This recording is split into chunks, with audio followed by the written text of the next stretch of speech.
Udu, buenas noches. Buenas noches. ¿Cómo estamos? Bueno, sabemos que lo que llaman los gloriosos 30, es decir, Sí. los 30 años fuertes del capitalismo, son después de la Segunda Guerra Mundial hasta el consenso de Washington. Ese es el momento que me parece que pone inicio a lo que está señalando Cristina en este discurso. La insatisfacción de este sistema no es una cuestión de la Argentina, sino que es algo que está sucediendo en el mundo. ¿Por qué? Porque los partidos, aún los partidos que se supone que representan los intereses populares, han sido cooptados por lo que yo llamo el programa de los banqueros. Es decir, poner el sistema financiero en el centro de la vida social, alrededor de ello el sistema productivo y alrededor las necesidades y los deseos de la comunidad. Creo que los espacios políticos, como bueno, siempre fue lo que hizo el kirchnerismo, Sí. es tratar de revertir esta situación, poner deseos y necesidades en el centro, alrededor del sistema productivo y alrededor del sistema financiero. Ahora, es una pelea muy difícil y muy desigual que requiere conocer la situación, conocer las peculiaridades de cada país y tener la valentía de dar las disputas que se producen, porque las sociedades están constituidas de conflictos. Están constituidas de conflictos entre el capital y el trabajo, entre quienes exportan y quienes importan. Y todos esos conflictos, bueno, un gobierno democrático tiene que resolverlo. Me parece que es muy importante esto que señalaba Cristina, porque es el paso cero para entender lo que debe enfrentar un gobierno, sobre todo de un país periférico. País periférico, ¿qué quiere decir?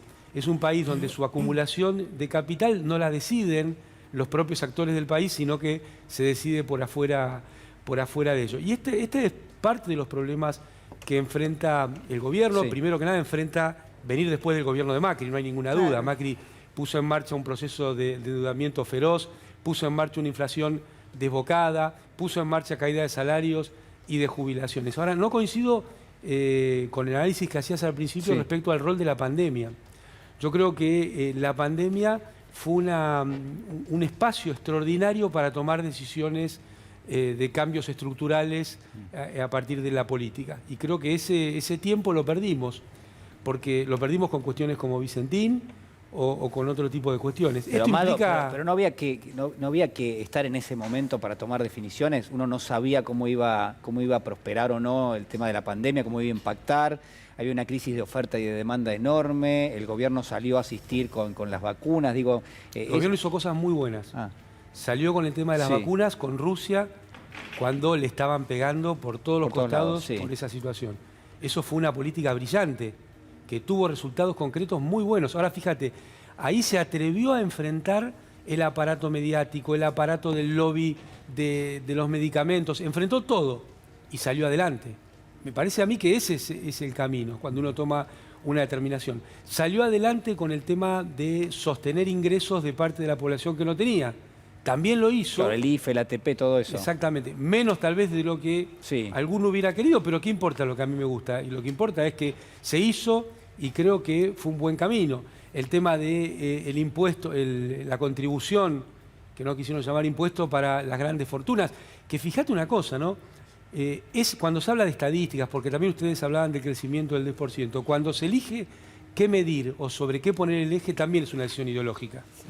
No es neutral cuando uno elige qué variable mostrar en una gestión de gobierno. Pero esa medida nos dio una pauta muy certera del nivel de concentración económica que hay en la Argentina. Mirá, un país de alrededor de 44 millones de habitantes, ese impuesto, esa contribución, llegó solo a 14.000 personas, que muchas de ellas son parientes y muchas de ellas forman parte del mismo grupo económico. 14.000 personas en un país de 44 millones, eso te da una medida del nivel de concentración. Ahora, yo creo que hacia adelante hay mucho para hacer, no basta con decir, bueno, no anduvo esto, no anduvo aquello, hay mucho para hacer. Por ejemplo, venimos hablando de la necesidad de un shock distributivo porque con el nivel de ingresos que dejó Macri no puede haber una economía interna que funcione, no puede haber inversión productiva que funcione, no puede haber mercado interno. Bueno, esta semana, desde la Cámara de Diputados, Máximo Kirchner reclama un aumento del salario mínimo. Creo que es una gran medida muy oportuna. Y otra medida muy oportuna es que desde la Cámara de Senadores se presenta un proyecto de todo el conjunto del Frente de Todos. Cuando se habla de unidad. Yo creo que ese es el camino, unidad con sentido, unidad con proyecto, unidad con medidas concretas, para algo que habíamos justo comentado el domingo pasado acá en Caníbales, que a mediados de este año está venciendo la última moratoria y por este camino, con lo que hizo Macri, va a haber menos jubilados que el año anterior. Los puntos oscuros tienen que ver, me parece a mí, con el aumento de tarifas, sobre todo, que en un país que tiene los ingresos muy castigados, producto de las políticas de Macri, y tiene las tarifas con aumentos muy grandes, producto de las políticas de Macri, me parece que ahí hay un ritmo relativo que está desfasado. Y aprovecho para reforzar lo de Lili. Estuve en Rosario esta semana, estuve en Almirante Brown ayer. Es impresionante cómo se ve el programa y es impresionante la valoración que se hace. Me decían, bueno, que el último fue uno de los mejores porque hubo bastante cachengue, me dijeron al tiempo. Bueno, podemos generar cachengue. Yo lo que quiero mostrarles es algo que decías vos, Amado, recién, que subió a la red social Twitter la vicepresidenta Cristina Fernández de Kirchner. Señor director, no sé si lo tenemos, se lo pido que lo busque. Sí, el tuit, por favor, porque hace referencia a esto que decía recién Amado, ¿no? Son dos tapas, una de agosto del 2021, la otra de mayo, la tapa de hoy, y dice, ejemplo de cómo funciona el poder económico, mediático y la insatisfacción democrática que expuse en Chaco. Mirá lo que decía Clarín, 2 domingos antes de que tengas que votar, y mirá lo que dice ahora, ¿no? Argentina, de un lado a la izquierda, Argentina va a elecciones con el salario en dólares más bajo en 15 años, y del otro lado, las paritarias por arriba del 60 complican más los planes de Guzmán. Es decir, bueno, siempre está, de uno y del otro está todo mal, pero está la insatisfacción. Claro, pero esto es importante por varias cuestiones, pero sobre todo por esta, a ver, porque un poco esta dinámica, a ver, analicemos esto, ¿no? La dinámica de esta semana, donde el Frente de Todos, o un sector del Frente de Todos, lo que está proponiendo es, bueno, hay que ampliar el presupuesto para generar más inclusión, mayor cantidad de derechos, y donde claramente, hay quien puede verlo de esa manera, por ejemplo, Clarín lo ve de esa manera, lo que dice es, bueno, esto lo que genera o va en contra de Guzmán directamente. Sí, es preocupante que Clarín diga que va en contra de Guzmán. Hoy Tenenbaum dijo algo parecido. A mí lo que me preocupa también es que vean el factor de desestabilización, tanto en cierto sector del gobierno como en cierto sector mediático concentrado, en el discurso de Cristina Fernández de Kirchner, subjetivando una vez más, y no vean los intereses y la centralidad que cobra el salario, porque es la forma en que los laburantes tienen de participar en la riqueza de la nación. Porque si no, ese crecimiento, ¿quién se lo llevó? ¿Quién se llevó ese crecimiento que incluso se está reconociendo, el que va a haber ahora? Yo anotaba, y decía, cuando Cristina Fernández de Kirchner se fue del gobierno, había un 51% de participación de los trabajadores en el PBI. Se redujo al 43% de Macri. Es decir, vinieron a hacer la famosa distribución regresiva del ingreso. Si tenemos un ministro de Economía que dice que el programa de gobierno es el acuerdo con el Fondo Monetario Internacional, que exige obviamente en términos de tarifa o déficit fiscal o de no emisión monetaria, poner preeminencia en esa política y no en ampliar el mercado interno, como decía Amado, y bueno, vamos a tener que va a haber un sector también del gobierno que creo que está de acuerdo en que una paritaria del 60% no es conveniente. Igualmente, Nati, yo no es, bueno, la verdad se puede tapar o hacer tapa, ¿no? Ellos mismos a confesión de parte lo han hecho en su forma de comunicar. Pero acá insisto de nuevo, y un poco lo que decía Lili, que yo celebro el debate, pero me parece que estas cosas, ni siquiera, yo escuché que el discurso de Cristina no me pareció un ataque, sí me pareció que estaba poniendo y sentando una posición, pero van a encontrar como cuervos cualquier tipo de fisura para poder, justamente que ahora el que está pendiendo de un hilo es el ministro de Economía Guzmán, cuando nosotros sabemos que no va a soltar al ministro Guzmán, y mucho menos porque se lo estuvieron señalando y sería como una especie de debilidad. Pero por eso decir como de política. Todos, igual me parece que lo que dijiste al comienzo, no se trata de nombres propios. Por eso. Hay una sola cabeza que es la que decide, y si no estuviera de acuerdo en lo que hace Guzmán, seguramente el presidente se lo diría. A mí me parece que igual también que estamos perdiendo mucho tiempo, y lo digo desde esta pantalla, en no recordar constantemente quiénes son los responsables de que estemos en el lugar que estamos, ¿no? Digo, de que se haya pedido la mayor deuda al FMI con el gobierno de Juntos por el Cambio, que haya reducido justamente el salario en dólares, éramos el primero en la región a uno de los últimos, y los nombres, ¿no? Porque si no los volvemos a ver en la televisión, dando consejos o hablando de cualquier otra cosa como puede ser la boleta única, como si en el país todo el el mundo pudiera comer, sin escucharlos con ideas claras, porque no las tienen, porque estuvieron en el gobierno hace nada y hicieron todo mal. Pero no ¿Qué es que, te van no a es decir? no es que están preparando un plan económico. Y yo miraba La Nación, una nota de Sí, José, claro. de José del Río, dice, bueno, se está preparando un plan económico Juntos por el Cambio. Sí. Gallego, ¿vos sabés algo del plan económico ese? No, yo lo que creo es que no, ni tampoco me interesa mucho. Pero lo podemos oler. Sí, yo creo que no hace falta discutir. Yo creo, Podemos adivinarlo. mira, creo que puedo hacer un aporte porque de lo económico acá los compañeros. No, pero todos. estamos hablando de lo político, ¿no? De lo político. A mí me parece que donde hemos perdido una batalla es una batalla importante en lo cultural. Claro. Cuando digo lo cultural me refiero a todos los medios donde se difunde la ideología o el sentido de Sí. ideología o la construcción de sentido. Hoy casualmente, porque estaba revolviendo algunos libros viejos, un manual que es el de Osiris Villega, sobre la lucha con respecto al comunismo. Y después sigue con respecto a Axel Vilas.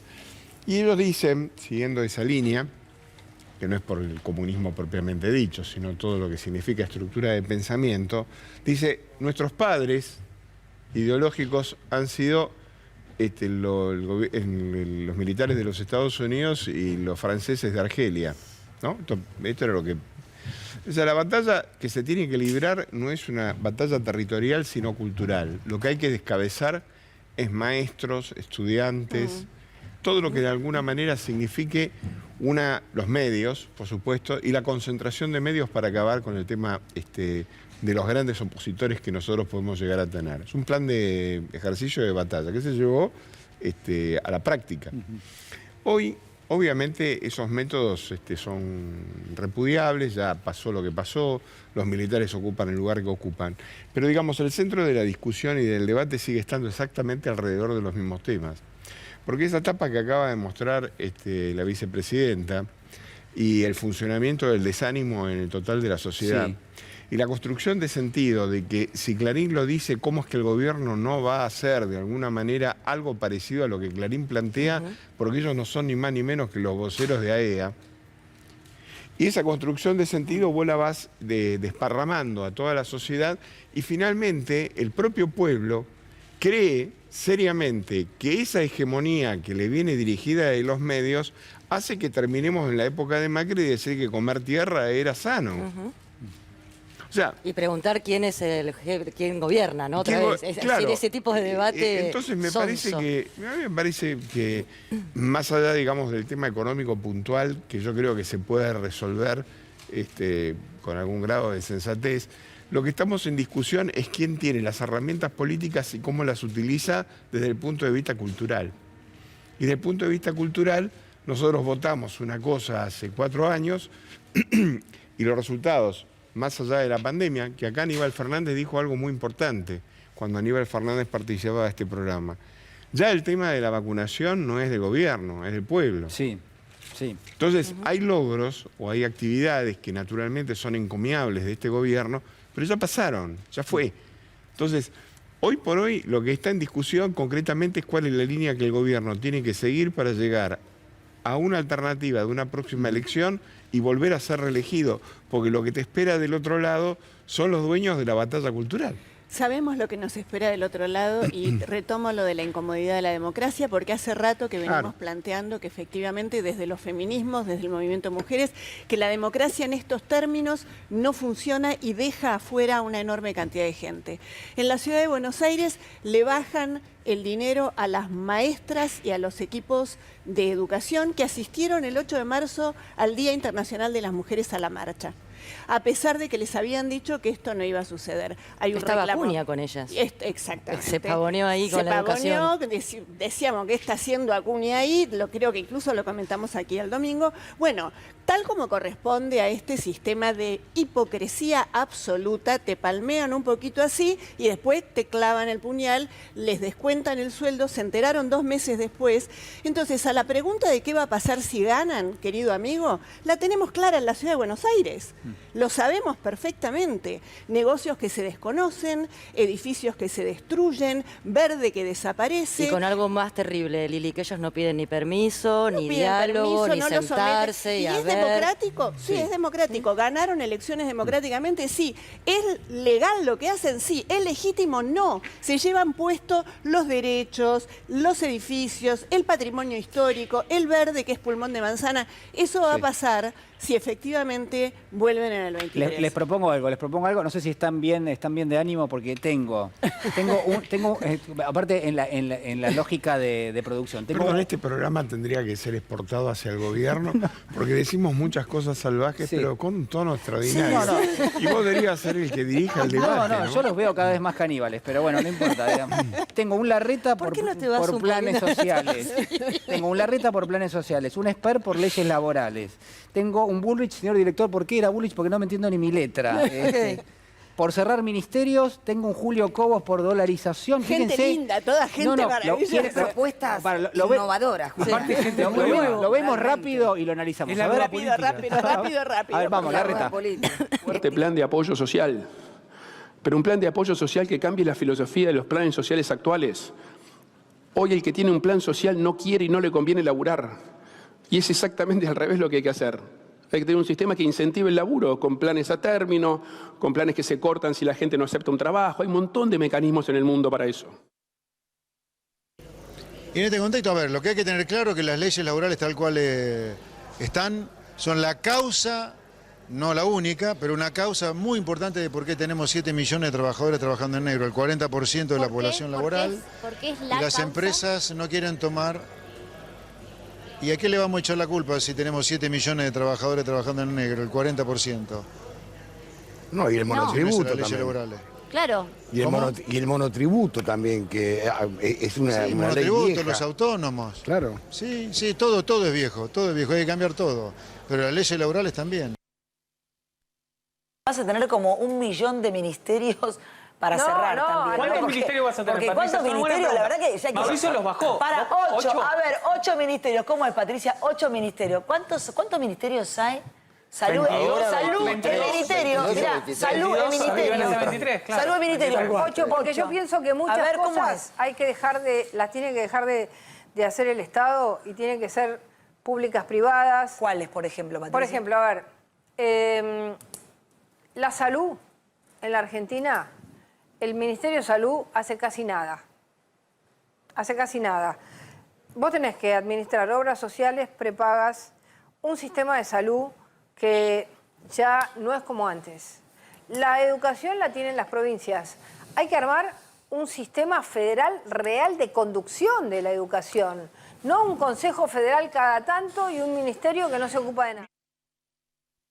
Soy uno de esa idea y lo he hablado con varios economistas. ¿Sabés lo que me dicen todos? El problema es que perdés competitividad. No tenemos moneda hoy. Todo se va en dólar. La construcción sube por el dólar, los autos suben por el dólar. Lo único que no sube por los dólares son los salarios y las jubilaciones. Algo hay que hacer, pero durable en el tiempo. Lo hizo Ecuador con asesoramiento cabal. Yo no descarto que se estudie el tema, porque me parece que ya hemos probado tantas cosas. Bueno, da para picar algo. O sea, cada uno elija lo que quiera, digamos. Yo digo, no se abalancen. Una pequeña cosa por cada uno. Pero digo, Larreta habla del trabajo genuino de los planes sociales cuando tiene a 29.000 pibes laburando de manera gratuita y haciendo sándwich para las empresas, por ejemplo, que son justamente las financistas de su propia campaña. Eso por un lado, es decir, yendo contra la normativa nacional e internacional.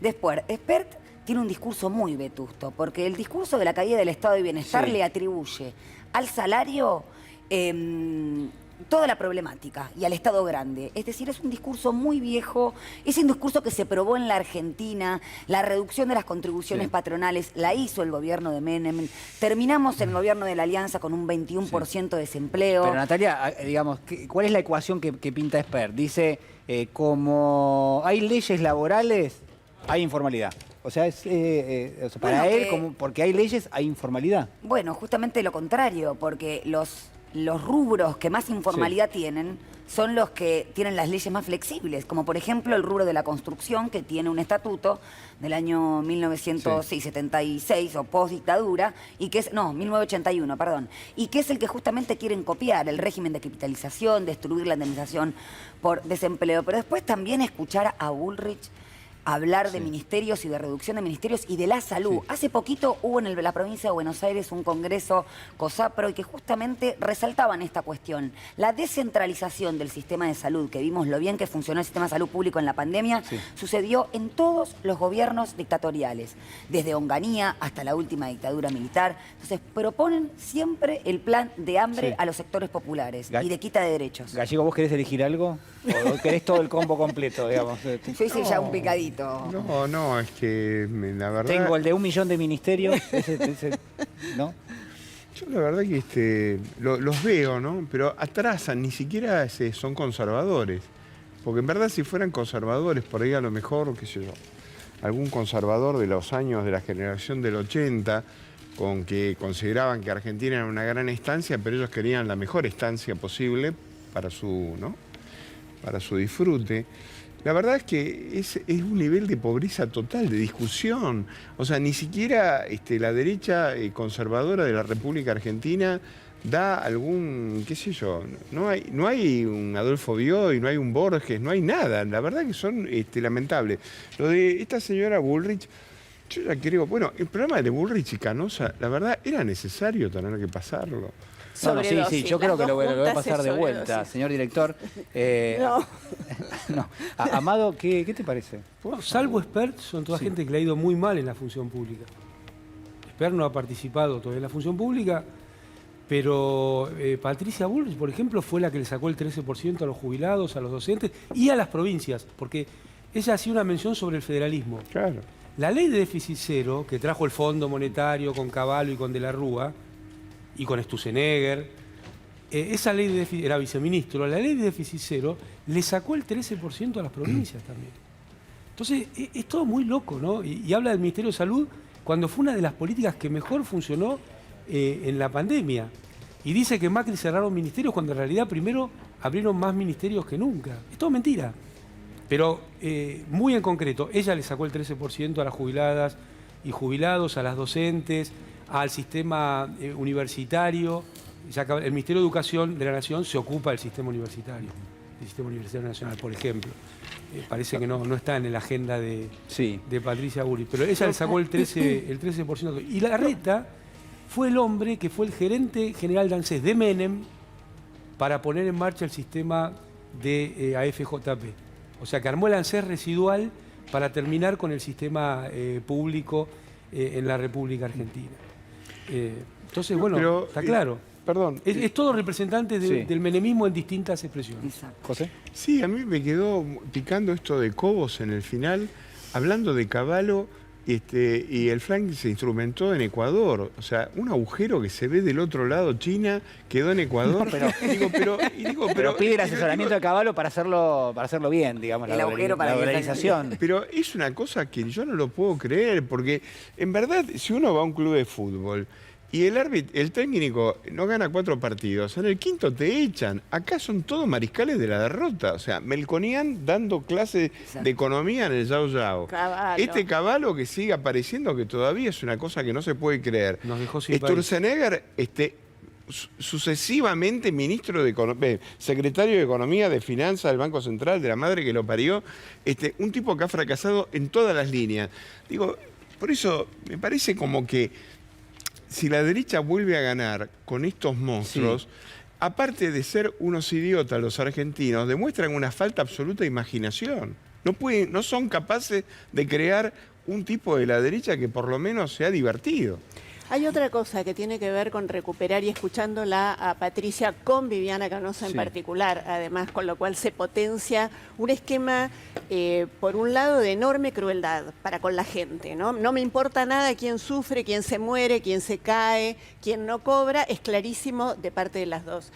La verdad es que, y teniendo en cuenta además lo que pasó en Los Toldos, y la cantidad de gente y la recuperación de la historia y de la memoria, la ampliación de derechos siempre se dio en gobiernos nacionales y populares. Y yo miraba hoy, a lo mejor ustedes se acuerdan, 10 años de la Ley de Identidad de Género, ¿no? Mañana lo vamos a conmemorar también en La Matanza. ¿Quiénes se opusieron siempre en los debates a las leyes de ampliación de derechos? Cualquiera, identidad de género, matrimonio igualitario, aborto, ley de cupo, divorcio. Podemos buscar todas, y siempre esta gente, que hoy es esta gente, y retomo lo que decía Natalia, no hagamos nombres propios, es a quien representa esta gente. Este es el ideario de esta gente. No nos olvidemos de la Santa Madre Iglesia, ¿no? También la Santa Madre Iglesia, bueno, con el tema de la ley de identidad de género y el matrimonio igualitario, recordarás que era Bergoglio quien hablaba de la guerra de Dios y todo lo demás. Yo no me olvido de esas No, cosas. yo no me olvido tampoco, pero de todos modos me parece... Y la pensión para personas de igual género. Por eso te estoy diciendo. Estas cosas sucedieron y veo a muchas personas de la comunidad gay, lesbiana, travesti, trans, avalando a las políticas de Macri. Digo, realmente, loco, no se puede votar al tipo que a vos te hubiera impedido casarte, tener un documento con tu propia identidad. Pero, me Lili, parece que ahí se genera una situación de alta complejidad. Te sacaron la jubilación y hubo gente que los... Sí, es lo que sucede. Claro, por eso te digo, porque digamos, esto también lo había puesto muy bien Jorge Alemán en nuestro programa. Dice, bueno, hay un sujeto, una persona, que se desenganchó un poco en términos de ¿qué? De que su malestar, que está y que es ostensible por diversas cuestiones, llamémoslo así, no concibe que ese malestar puede enganchar con algo que es una construcción política. ¿Para qué? Para justamente modificar eso. ¿Por qué? ¿Qué es lo que pasa? ¿Por qué no? ¿Por qué puedes estar mal y podés seguir estando mal y votás a alguien que te va a hacer peor? Que termina siendo tu... ¿Me puedo contestar? A mí me parece igual, la verdad que atrasan, que es un circo, que no sé ni qué dice. Es el mismo expert que acaba de decir que le da vergüenza ser político, en esta cosa rara que ellos tienen, que soy político, pero no soy casta. Bueno, pero la confusión. La confusión garpa a veces. Se acaba de votar en diputados una ley para mejorarle los derechos a las personas con HIV y hepatitis. Bueno, justamente los libertarios y algunos de, no todos, algunos de Juntos por el Cambio. Úrsula, perdóname que te interrumpa. Lo pedís, lo tenés. A ver quiénes votaron. No lo sabía. No lo sabíamos, pero a ver, señor Diego, ahí está. Todo tuyo. Estoy en una con el productor. Estoy en una con el productor. El productor te sigue, vamos. Ya estamos primero hablando de las elecciones del 2023, que falta muchísimo, y en política y en nuestro país un día puede cambiar absolutamente todo, de eso estamos también acostumbrados. Pero ya empiezan a mostrar cómo van a votar. Es decir, ¿cómo me explicás que no estás de acuerdo en brindarle más derechos, alcance a la salud a gente con HIV, con hepatitis? Y es esa línea, está bien, pero pasa, y ya están votando de esta manera de no darle derechos a la gente. Imagínense teniendo el poder. Es que hay un concepto biologicista que se ata con lo meritócrata, ¿no? Si vos tenés una determinada patología o algo en que lo atribuyen a lo personal y no se politiza desde ya sus efectos, en este caso la salud pública, entonces las decisiones se van a propiciar cada vez más a nivel individual. Sí, bueno, el problema es tuyo porque seguramente ¿cómo te lo agarraste? Lo han hecho con la pensión para personas con discapacidad. Entonces, ¿cómo se entiende el divorcio del voto con tu propio interés particular? Tiene que ver con lo que decía el Gallego, la batalla cultural. Y la conformación de sentido común, más allá de lo aspiracional, y obviamente el hastío de la política que desde esos medios concentrados de comunicación se propugna continuamente, porque la política es la herramienta de transformación. Hay cierto sector del progresismo también, quiero decirlo, que también ve algo no muy cool en la política. Por supuesto, de una manera tácita y con otro ropaje o con finas hierbas.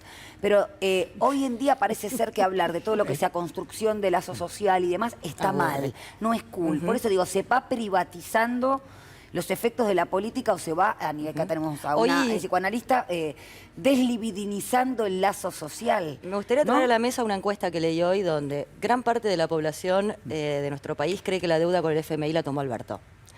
Que les preguntaron si había que dar de baja con los planes, todo el mundo diciendo, la mayoría, ¿no? Hay que acabar con... Hay que privatizar Aerolíneas Argentinas. La mayoría de argentinos todo lo que ya se hizo, ¿no? 50%. Sí, terminó mal. Bueno, y así que vos cuando lo lees decís, pero espera, ¿qué estoy leyendo? Bueno, lo que decía el Gallego de esta batalla cultural y los medios hegemónicos todos los días con sus referentes, es la gota en la piedra. Claro, en algún momento cala tan hondo que vos lo salís a repetir absolutamente sin chequear. No son la mayoría, pero cada vez son muchos más, porque eso se suma también al hastío de cada día. Es más, porque si vos todos los días salís a trabajar y sabés que vas a... Perdóname, el único programa que hay en la televisión argentina de todo es este. No, bueno, hay otros programas. No. El único programa de televisión argentina donde vos podés decir esta cosa que nosotros decimos y que las analizamos con algún grado de rigor es este. Porque vos ponés la tele en general, o los medios en general de entretenimiento, por decirlo de alguna forma, y es un desgaste descomunal. Pero quiero terminar con esto, que es importante. Quiero terminar una cosita que no es menor. Porque si uno pudiera ir a trabajar y pudiera tener a sus chicos con salud, con seguridad, poder llevar sus platos a la mesa, comer, tomarte a lo mejor unos días de vacación, hay cosas que no estaríamos discutiendo. Que sería una cuestión quizás más de la política, o a lo mejor algunos que nos gusta la política sí, pero digo, no sería una discusión en la sociedad. Y no es menor que le generen también todos los días hastío a la gente y odio. Te gastan. Porque es exactamente. Y entonces llega un momento que vos no podés comer, no le podés comprar las zapatillas a tu hijo que tiene que ir al colegio. Te llenaron la cabeza así. Y obviamente ante la primer tapa, como hizo Clarín hoy, te hartás, es decir, no van de la mano. Te estoy hartando, este gobierno malísimo. No es menor bueno, pero el este gobierno juego, tampoco se defiende. Y el gobierno que no se defiende y no sale, exactamente. Que no atravesó esto, que es que hay una... También uno le puede echar la culpa al que te quiere jorobar. El que te quiere jorobar ya se sabe. La tapa era malas noticias y malas noticias. La misma dada vuelta. Pero es necesario que los funcionarios expliquen qué es lo que están haciendo. Muchas veces lo hacemos nosotros desde acá con los elementos que tenemos. Pero no hay una ocupación del espacio mediático por los funcionarios, por aquellas personas que toman decisiones o que implementan las medidas económicas. Y esto está mal. Y yo creo que está muy mal, porque es parte del programa de los banqueros también. Le han hecho la cabeza que está mal defender ciertas cosas. Totalmente. Y venimos, el vamos a volver mejores era sin la cadena, por ejemplo. Vamos a ponerlo bien clarito, porque si no parece que... Sin la cadena nacional. Era sin las cadenas de Cristina. El presidente no hace cadenas. Sí, saca al presidente. Vamos a hablar de los ministros y demás. Entonces, ¿creen que no se puede decir la palabra subsidio en televisión? ¿Creen que no se puede defender las políticas públicas a favor de las mayorías en televisión? Entonces, ¿creen que no se puede decir la palabra retenciones en televisión?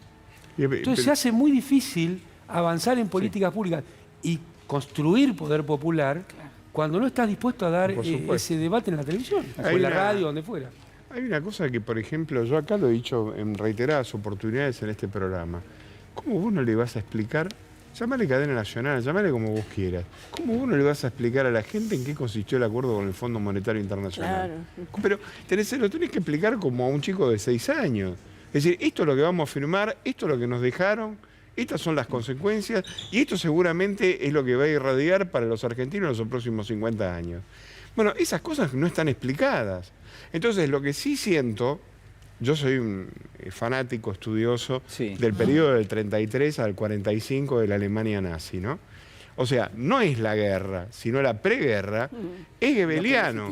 A vos te levantabas a la mañana, el país estaba destrozado, tenían una inflación que era descomunal, no me va a dejar mentir acá, Amado, una de las inflaciones más brutales de la historia de la humanidad. Genial, que se llama Cuando muere el dinero.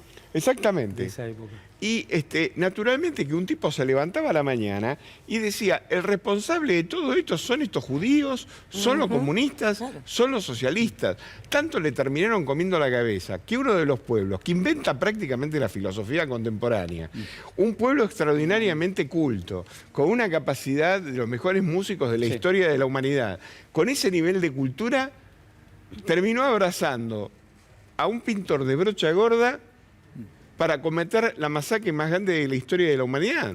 Entonces, digo, cuando vos te generan el desánimo, que es un poco lo que está diciendo acá la compañera, que tiene toda la razón del mundo, vos te levantás a la mañana, ponés la tele y ya lo primero que recibís es que no importa que vayas a laburar, porque la vas a pasar mal, porque no vas a ganar, porque te va a ir como la mierda. Y que en última instancia todo el esfuerzo que vos haces no va a tener ningún correlato a fin de mes. Y cuando llegas a fin de mes no está el correlato.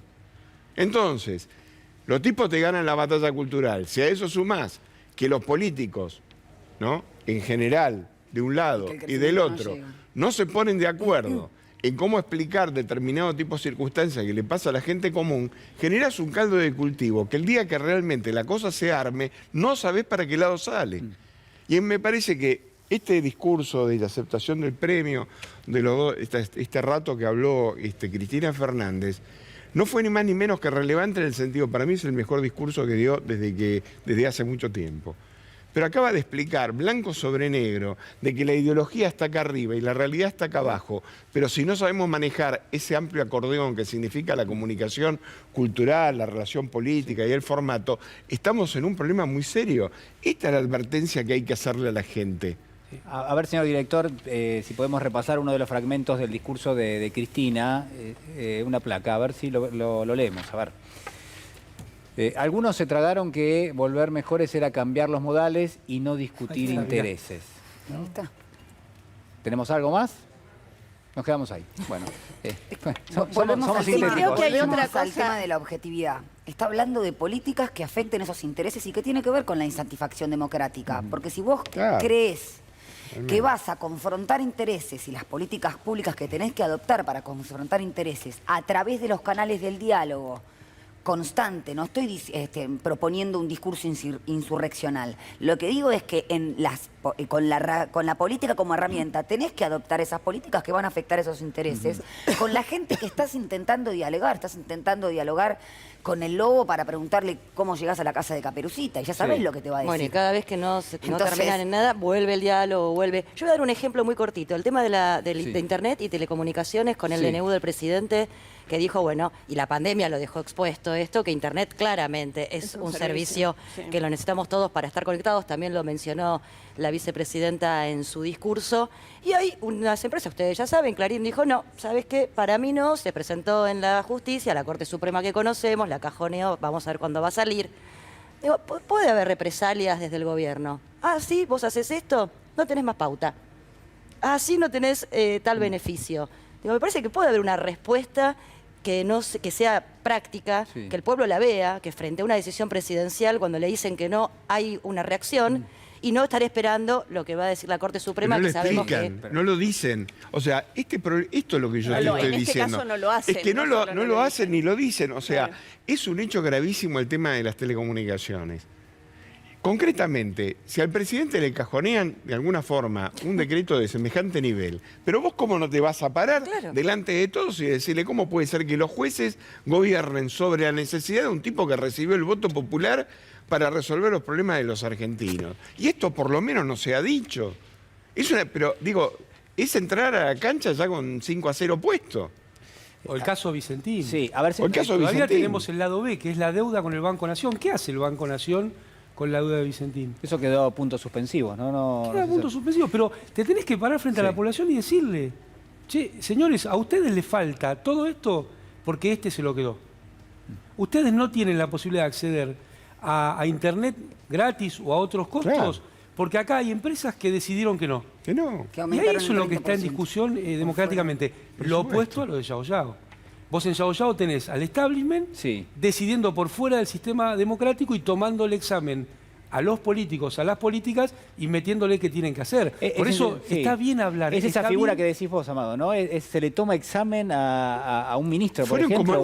Fueron a dar examen. Tiene instancias institucionales, ¿cómo no va a hablar con los empresarios? Obviamente, un ministro tiene que hablar con los empresarios. Pero tiene la UIA, tiene hasta EA, tiene todas las... y tiene su despacho.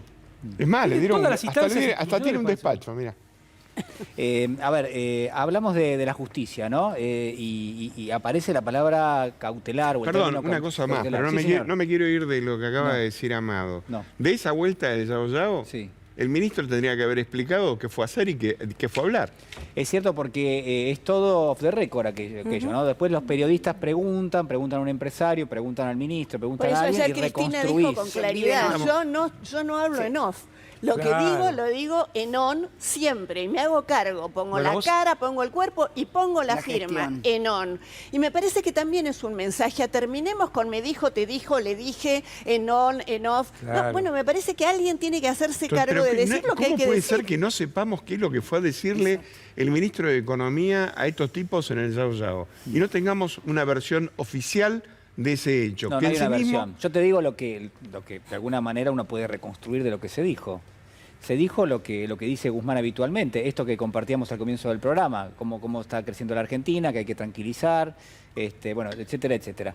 Pero no me quiero ir, así como vos no te querés ir de un lugar, yo no me quiero ir de otro, que es la justicia.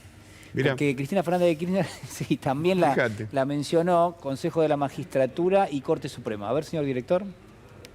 Este nuevo consejo tiene 20 miembros.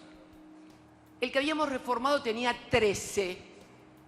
13 lo llevaron a 20, pero cuando alguien propone ampliar una corte para hacerla federal y para que haya más gente que pueda decidir sobre cosas tan importantes, pero ¿cómo? ¿Para qué quieren más números? ¿Pero cómo? El Consejo de la Magistratura, que está solamente para seleccionar y sancionar jueces, lo llevan de 13 a 20, y la Corte, que decide sobre la vida, el patrimonio y la libertad de los 45 millones de habitantes, la integran solo 4 personas y eso está fantástico. ¿No será que al poder le conviene poquitos para poder apretar y mandarle tapitas de diario? ¿Qué poder? Se estarán preguntando, ¿qué poder, Cristina? ¿De qué poder hablas? Del poder económico, concentrado y mediático. Hoy no hay poder en ninguna parte del mundo que no esté definitivamente asociado a lo mediático, para crear sentido común y hacerle creer a la gente cosas que no son. Pero en la Argentina ese poder mediático está más concentrado que en ninguna otra parte del planeta. Bueno, ¿quién quiere arrancar? No, digo, pone blanco sobre negro respecto de lo que hace la Corte Suprema, cogobierna, ¿no? Exhorta al Poder Legislativo, resucita leyes, se autovotan, lo que venimos diciendo continuamente. A mí me parece que es el poder constituido del Estado, hablando de la insatisfacción democrática y de la forma de organizar el Estado que ya lleva más de 300 años, que eligió el poder real para cogobernar, ¿no? Justamente porque es el más invisibilizado, es el menos cuestionado, más allá de que ahora hay un cambio creo muy importante, menos interpelado por la sociedad, más endogámico, que no pasa por el escrutinio del pueblo. Entonces, es esta Corte la que está cogobernando y decidiendo sobre el futuro de los 45 millones de argentinos en relación, por ejemplo, al acceso a Internet, que hoy en día es un derecho humano fundamental en otros países del mundo, porque laburás, accedes a la cultura, a la educación, a través de eso. Entonces, obviamente que quieren un número reducido para poder decidir y no licuar ese poder que tiene hoy en día esos 4 cortesanos, 2 de los cuales aceptaron ingresar por fuera de los mecanismos constitucionales, y cierro con esto, y uno de los cuales tiene injerencia en la obra social del Poder Judicial, que está teniendo serios problemas. Gallego. Sí, yo la verdad que la escucho a Cristina Fernández, vengo sosteniendo desde hace muchos años el tema de la necesidad de que la Corte Suprema tenga una ampliación importante de miembros como la tienen las Cortes del mundo entero. En este caso particular ya no es ni siquiera eso. Acá estamos hablando de 4 miembros, de los cuales 2 de ellos han elegido presidente y vicepresidente de la Corte en forma como si fuera un club de barrio. Y por encima de todo se ha colocado como presidente del Consejo de la Magistratura. Entonces, en verdad lo que uno advierte es que hay una sensación de injusticia total, porque en primera instancia, el otro día en la causa de Cristóbal López, el juez Boyko, ¿no? O sea, frente a 2 recusaciones de 2 jueces, el juez Boyko fue recusado, que supuestamente es proclive, digamos, a una visión más garantista. Y el juez Bruglia, en la misma sala, lo dejó intacto. O sea, lo que vos sentís es la desesperanza total de que pareciera que todo está manejado, que todo está orquestado, que vos de antemano ya sabés cuáles van a ser los resultados y concurrís al tema de la justicia. Y esto nos lleva a un terreno, que me parece, y con esto cierro, a un terreno sumamente peligroso, que es cuando la gente empieza a percibir concretamente que la resolución de sus problemas no se resuelven dentro de los canales de la justicia. Y empiezan lo que se llaman los bordes y desbordes dentro del sistema. O sea, es cuando la gente empieza a perder los papeles y se empieza a desacomodar. La Argentina ya tuvo momentos particularmente difíciles de todo eso. Me parece que lo que está llamando la Presidenta de la Nación es a la reflexión del Presidente de la República para que de una puta vez amplíe la Corte Suprema de la Nación. No sé cómo hay que decirlo. si hay que llevarla a 24 miembros, como dice Zaffaroni, 1 por provincia, si hay que ampliarla con 12 miembros, como sea. Pero a ver si de una vez por todas, porque este gobierno ha perdido todo el impulso en materia de reforma judicial. Lo único que le queda es llamar a los gobernadores y promover los candidatos para la Corte Suprema de la Nación. Porque si no, no va a haber sistema de telecomunicaciones en la República Argentina que se considere un derecho humano. Sí, no solo telecomunicaciones, cualquier digo derecho porque que es se el le que quiera, me acaba de... se le quiera. Bueno, yo no es la primera vez que lo digo, está claro que nuestra Corte Suprema en realidad es un partido, pertenece, ¿no? a Juntos por el Cambio, queda en evidencia, y que defiende su propio poder y su status quo, por eso no quieren que nadie las toca. No es menor lo de las tapitas, ¿viste? Sí. Que les manden tapitas de Clarín. Yo siempre cuando hablo de que por qué tapitas, pienso qué cosa escondida tendrán que porque no quieren ninguna tapita de Clarín o de La Nación. También me hago esa pregunta. Pero volviendo a lo que yo suelo señalar en este programa, el tema del poder mediático, ¿no? Que me parece que es clave, que me parece que también deberíamos tener herramientas para que no sea tan monopolizado.